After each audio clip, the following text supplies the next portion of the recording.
आप सबों का मेरे YouTube चैनल में स्वागत है। आज मैं आप लोगों के लिए एसएससी सीएचएसएल का सिंपल इंटरेस्ट यानी कि साधारण ब्याज का 2020 का प्रीवियस ईयर का क्वेश्चन लेकर के आया हूं। तो क्वेश्चन को बनाने से पहले कुछ बातें हम लोग जान लेते हैं। क्या है, अगर हम लोग साधारण ब्याज के केस में प्रिंसिपल को 100 मानकर चलते हैं तो हमारा जो ब्याज है यानी कि साधारण ब्याज जो है वो आर गुना टी के बराबर होता है और हमारा अमाउंट जो है वो 100 प्लस आर गुना टी के बराबर होता है। इस चीज को ध्यान में रखते हुए हम लोग क्वेश्चन को सोल्व करेंगे। तो हमारे पास पहला क्वेश्चन जो है वो क्या कह रहा है, 5000 के मूलधन का कितने वर्षों में 10% वार्षिक ब्याज की दर से साधारण ब्याज 2000 हो जाएगा। तो यहाँ पर मूलधन हमारा कितना दिया हुआ, 5000 दिया हुआ है। हम लोग यह जानते हैं कि मूलधन को क्या मान के चलना, 100 मान के चलना, यानी कि 100 का वैल्यू कितना है, 5000 है। तो हमारा ब्याज जो है वो कितने के बराबर हो जाएगा, आर गुना टी के बराबर हो जाएगा। और यहाँ पर आर गुना टी का वैल्यू कितना, यानी कि ब्याज कितना दिया हुआ है, 2000 दिया हुआ है। अब सिंपली इसको क्या करना है, सोल्व कर लेना है। तो ये 3 जीरो से ये 3 जीरो कैंसिल हो जाएगा और ये 5 से कट जाएगा 20 बार में। तो जब आर गुना टी का वैल्यू हम लोग निकालेंगे तो 20 गुना 2 कितना हो गया, 40 हो गया। यहाँ पर हमारा ब्याज का दर कितना दिया हुआ है, 10%, यानी कि आर का वैल्यू 10 दिया हुआ है, गुना टी बराबर 40। यहाँ से टी का वैल्यू अगर हम लोग निकालते हैं तो क्या हो जाएगा, 40/10 बराबर कितना, 4 वर्ष, जो हमारा ऑप्शन नंबर बी में दिया हुआ है। अगला क्वेश्चन पर चलते हैं। अगला क्वेश्चन क्या है, किसी राशि पर 8% वार्षिक दर से 4 वर्ष तथा 8 वर्ष में प्राप्त साधारण ब्याज का योग 960 है। यहाँ पर क्या है, ब्याज दिया हुआ है तो ब्याज निकालने के लिए हम लोग क्या करते हैं, आर गुना टी करते हैं। यहाँ पर आर हमारा क्या है, 8% है और टी यानी कि समय हमारा कितना है, 4 वर्ष प्लस 8 वर्ष यानी कि 12 वर्ष है। तो ब्याज हमारा कितना हो जाएगा, तो ब्याज हमारा हो जाएगा 8 गुना 12 यानी कि कितना, 96% हो जाएगा। तो 96% का वैल्यू यहाँ पर दिया हुआ है, कितना दिया हुआ है यहाँ पर 960। तो 96 बराबर कितना हो गया, 960 हो गया। मूलधन हमारा क्या होता है, 100 होता है, तो 100 का वैल्यू हम लोगों को निकालना है। तो 96 का टेबल में ये 1 बार में कटेगा और 96 का टेबल में ये 10 बार में कटेगा, यानी कि 1% का वैल्यू जो है वो 10 के बराबर होगा। मूलधन हमारा क्या होता है, 100% होता है, तो 100% का वैल्यू क्या निकल कर आएगा, तो 1000 निकल कर आएगा, जो हमारा ऑप्शन नंबर डी में दिया हुआ है। ये एसएससी सीएचएसएल 19/10/2020 का शिफ्ट सेकेंड का क्वेश्चन है। चलिए अगला क्वेश्चन हम लोग देखते हैं। अगला क्वेश्चन क्या है, सुरेश ने राकेश को साधारण ब्याज पर 5 वर्ष के लिए कुछ पैसा उधार दिया।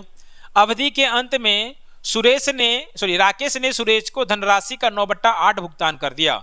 मतलब 9/8 भुगतान कर दिया, तो 9/8 को पहले हम लोग क्या करते हैं, परसेंटेज में बदल लेते हैं। इसको अगर हम लोग परसेंटेज में बदलेंगे तो क्या करना होगा, 100 से गुना करना होगा।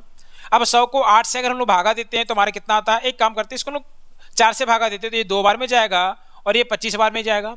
25 को 9 से अगर हम लोग गुना करते हैं तो हमारा क्या हो जाता है, 225 हो जाता है। 225 को 2 से भागा देने पर क्या आएगा, 112.5 आएगा।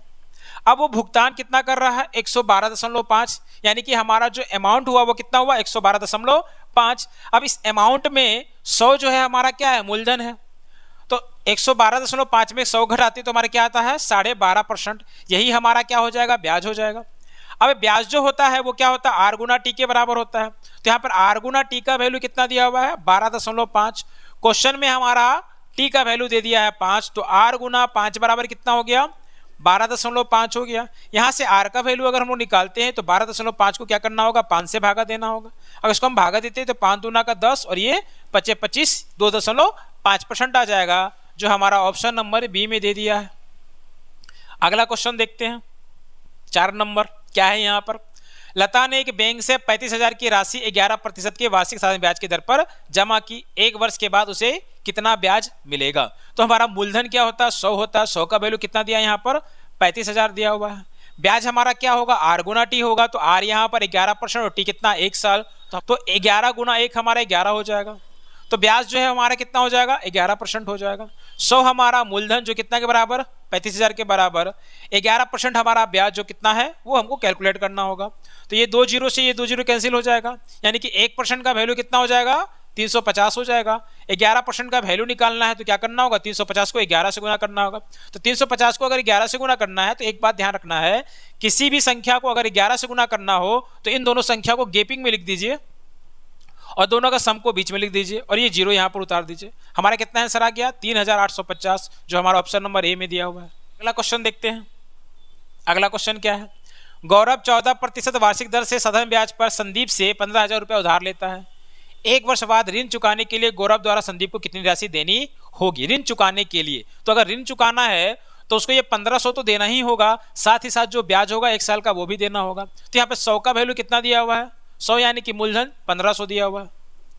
अब ब्याज का दर यहाँ पर 14% है और समय कितना? 1 साल है। तो 14% को 1 से गुना करेंगे तो कितना आएगा? 14% आएगा। यानी कि 100 का वैल्यू कितना है? 1500 है। इसको सोल्व अगर हम लोग करते हैं तो ये 2 जीरो से ये जीरो कैंसिल हो जाएगा। अब 14 को गुना करना है कितना से? 15 से करना है। तो जब भी दो लगातार संख्या को गुना करना हो तो छोटी संख्या का स्क्वायर में छोटा संख्या को ऐड कर लीजिए। तो 14 का स्क्वायर होता है 196। अब 196 में कितना हम लोग को जोड़ना होगा? तो 14 जोड़ना होगा। दोनों को जोड़ने पर कितना आ गया? 210 आ गया। तो ब्याज कितना हो गया यहाँ पर? 210 और मूलधन हमारा कितना है? 1500। 1500 में 210 अगर हम लोग जोड़ते हैं तो 1710 हमारा आंसर आ जाता है।